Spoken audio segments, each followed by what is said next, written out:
মা, বিধবা হওয়াটা কোনো অপরাধের নয়। তোমার স্বামী তোমাকে শাঁখা সিঁদুর দিয়েছিল মা, রং নয়।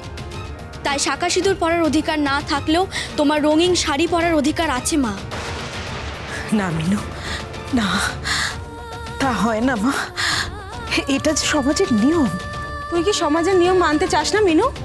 আমি সমাজ বা সমাজের কোনো নিয়মকে ছোট করছি না, অপমানও করছি না। আমি শুধু আমার মায়ের কষ্ট আর সহ্য করতে পারছি না। কিন্তু মিনু, মিনু এই পোশাকে আমার কোনো কষ্ট হয় না। কিন্তু আমার তো কষ্ট হয় মা। তোমায় এই পোশাকে দেখলে আমার খুব কষ্ট হয় মা। তাই আজ থেকে তুমি আর সাদা শাড়ি পরবে না, তুমি রঙিন শাড়ি পরবে মা। মিনু একদম ঠিক বলছে কাম্মা। হ্যাঁ কাম্মা। কিন্তু এ তো অনাচার। কিসের অনাচার? একটা মেয়ের জন্মের পর তার গায়ে প্রথম রং ছোঁয়ায় তার সাথে প্রকৃতির প্রথম আলাপ করিয়ে দেয় তার মা। তার গায়ে সিঁদুর আর হলুদও ছোঁয়ায় তার মা স্বামী নয়। অথচ তার স্বামী চলে গেলে তার কাছ থেকে সব রং কেড়ে নেওয়া হয়। কেন? এভাবে আর কতদিন চলবে? কিন্তু এটা যে নিয়ম। কে চালু করেছে এই নিয়ম? ভগবান তো আর এই নিয়ম চালু করেননি। কিন্তু এতে যদি ভগবান রুষ্ট হয়, পাপ দেন। ভগবান হয়তো এটাই চায়। তাই তো রাধা মাধবের পায়ে ছোঁয়ানো আবির আমার মায়ের গায়ে এসে পড়ল, মায়ের সাদা শাড়িকে রঙিন করে দিল। বাবা, মিনু তুমি কি এবার বিপ্লব করতে চাও নাকি? এই তুমি চুপ করো তো, সব ব্যাপারে কথা বল কেন? ছোট মাকে ওই পোশাকে দেখলে মুখের ভেতরটা হু হু করে ওঠে। হ্যাঁ মা, তোমাকে সাদা শাড়ি পরে দেখলে আমি বাবাকে বেশি করে মিস করি। হ্যাঁ ঠাম্মি, তোমাকে আবার আগের মতো দেখতে ইচ্ছে করে। হ্যাঁ কাম্মা, আবির ঠিকই বলেছে। কিন্তু কিন্তু তোর কাকু যে আর নেই। মা, মা কর্তা চলে গেছে, সেই শোক আমাদের সবার আছে। কিন্তু সেই শোকের ভার শুধুমাত্র তুমি একা কেন বয়ে বেড়াবে? আচ্ছা মা, তোমার কি মনে হয় এই সাদা শাড়ি পরে তোমার সমস্ত দুঃখ কষ্ট সবকিছু ঢাকা পড়ে যায়, তাই তো? না মা, ঢাকা পড়ে না। তাই আজ থেকে তুমিও রঙিন শাড়ি পরবে।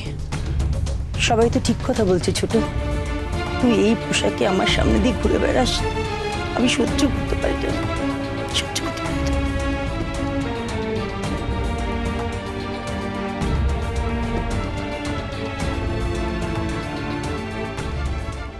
দিলে তো মিনু, মাকে কাঁদিয়ে দিলে। সবার ইমোশন নিয়ে না খেললে কি হয় না তোমার? ইমোশন নিয়ে খেলা করা তোমার কাজ জানবি, আমার নয়। আর খবরদার, আমার আর আমার মায়ের মাঝখানে তুমি একদম কথা বলবে না। কথাটা মনে রেখো, এতে তোমারই ভালো হবে।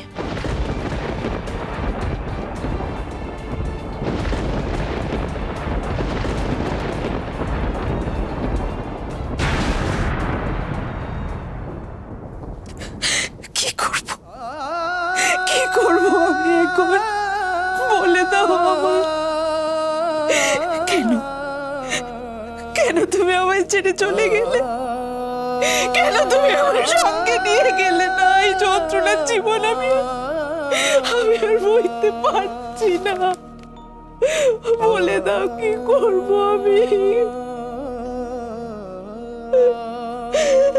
তুমি এখন এই শাড়িটা পরবে মা। তুই তুই আবার এসেছিস আমার কাছে? মা, আমি তোমায় ছেড়ে কোথায় যাব বলো? আচ্ছা মা, দেখো তো তোমার এই শাড়িটা পছন্দ তো? ও মা, মা প্লিজ আর কান্নাকাটি করো না। তুই তোকে মাথা খারাপ হয়ে গেছে? মিনু যা বলেছে একদম ঠিক কথা বলেছে।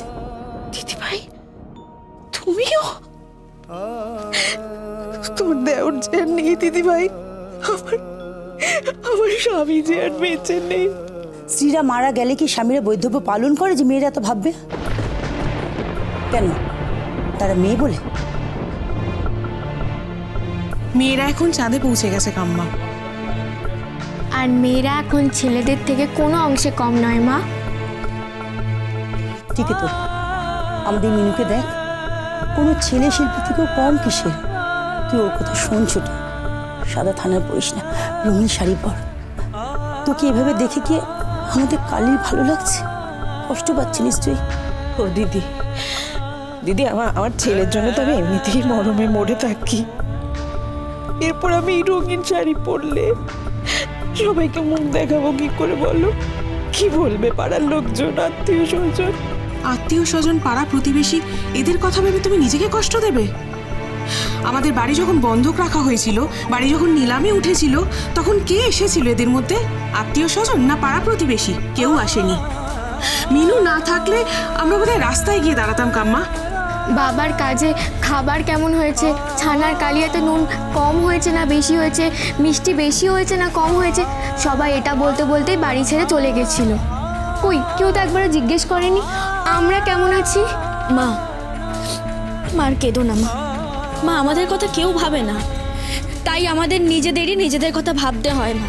বৌমনি তো ঠিকই বলেছে মা, তুমি রঙিন শাড়ি পরবে। হ্যাঁ ছোট ঠাম্মা, তোমার আগে কি সুন্দর দেখতে লাগতো, এখন তোমায় দেখলে আমার খালি কান্না পায়।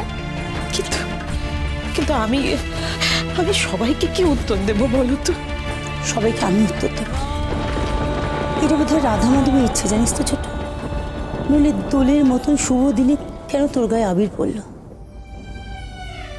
দেখ, মিনু যেটা বলছে তুই সেটাই কর। একটাই তো জীবন রে, ভালোভাবে বাঁচ না। কি বা বয়স তোর, কেন সাদা থান করবি? মিনু একদম ঠিক কথা বলেছে কাম্মা, ওর কথা তুমি শোনো। সত্যি তো, মিনু একেবারে ঠিক কথা বলেছে। কালীটা এভাবে অকালে চলে গেল। হ্যাঁ, কালী তোর যেমনি স্বামী ছিল, আমারও তো দেওর ছিল, সোম দিয়ার বাবা ছিল, বর্ষার কাকা ছিল। তাহলে শোকটা শুধু তোর একার কেন হবে, আমাদের কেন হবে না বলতো? দিদি ভাই, এই শোক যে শুধু আমার একারই গো, একান্ত আমার। কিন্তু মা, কর্তা যে একজন শিল্পী ছিলেন, রং ছিল কর্তার প্রধান অস্ত্র। আর সেই কর্তাই কি কখনো চাইতে পারে মা তোমার জীবনটা এরকম বেরঙিন হয়ে থাক? মা, আমি তোমার পাশে আছি মা। ও মা, বলছি তো আমরা সবাই তোমার পাশে আছি।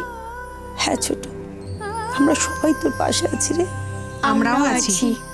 এই দেখো মা, সবাই তোমার পাশে আছে, তোমার সাথে আছে মা।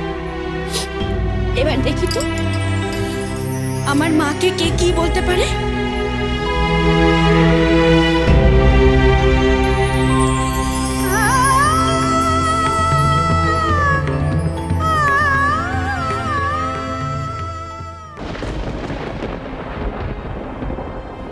কি যে হলো, দুম করে পরিস্থিতি এমনভাবে থমথমে হয়ে গেল যে পাড়ার কেউ প্রসাদ না নিয়ে চলে গেল।